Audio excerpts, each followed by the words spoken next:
Good morning, dear children. Today we will continue chapter number 10 of physics. Here in this video, we will learn to form images in case of convex lens. There are total 6 cases of images formed by convex lens. In every case, the position of object is changed and accordingly the position of image, its nature, its size, that is also changed. Before we start learning ray diagrams, you have to remember one thing, that the focal length OF1 and OF2, that should be same. If this F1O is 2 centimeters, then OF2, that should also be 2 centimeters. Similarly, F2 to F2, that should also be 2 centimeter. I mean to say this distance, that should be 2 centimeters. And here to F1, F1, this distance, that should also be 2 centimeters. So all these 4 distances, this is first distance, second, third and fourth, all these distances should be same. You can take it 2 centimeters, you can take it 3 centimeters, that is your wish, but all these 4 gaps should be same. So let us start. In first case, the object is at infinity. Object is at infinity means the object is very far away from the lens. So these are the parallel rays of light coming towards the lens. They are parallel to principal axis. So what will happen to them?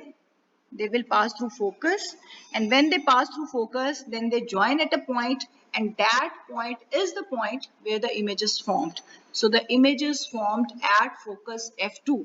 The size of image is highly diminished, very small. As you can see, the size of this red arrow is so big, whereas on F2 there is just a dot. So the size of image is very small. It is a real image and inverted. How do we know it is real image?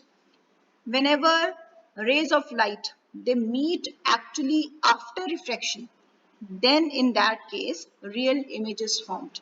And the image which is real, that will be inverted, that will always be inverted.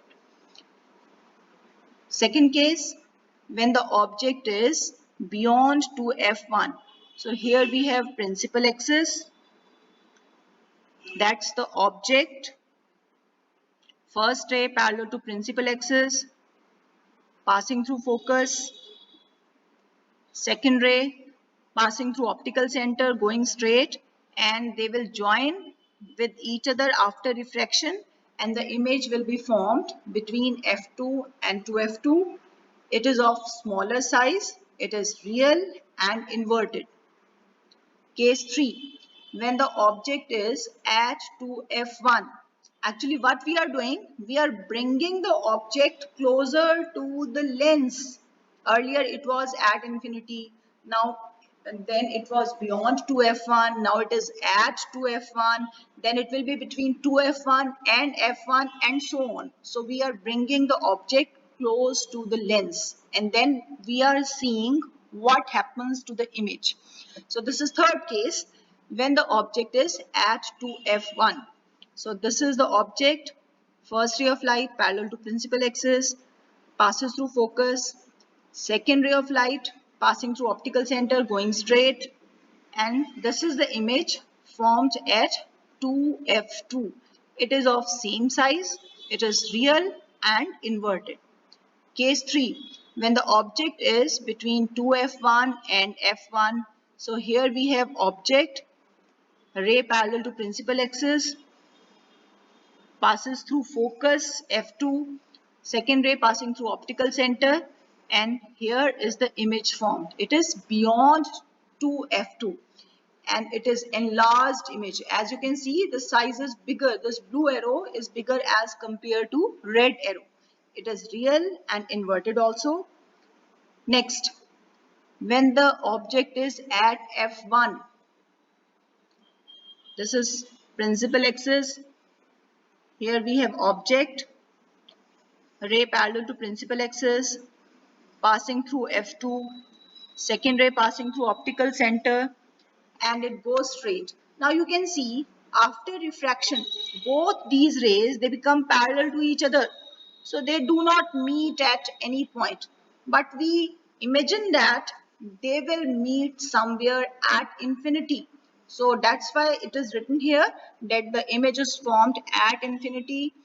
It is highly enlarged.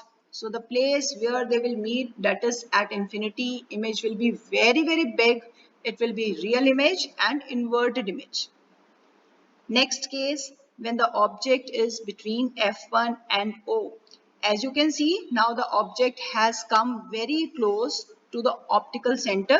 It has come very close to the lens. So here we have the object. First ray parallel to principal axis, passing through focus. Second ray passing through optical center. Now you can see after refraction, these two rays, they will not meet each other because the gap between them is increasing. So what do we have to do? We will join them in the backward direction with the help of this dotted line, and here the image is formed. So in this case, the image is virtual image and erect also. Why it is virtual image? Because refracted rays, they are not meeting actually. We have produced them in the backward direction and then they are assumed to meet at one point. So that's why it is virtual image, and virtual image is always erect image. And it is on the same side of the lens. So that's all in this video. You have to draw all these 6 ray diagrams in your fair notebook with the help of pencil and scale.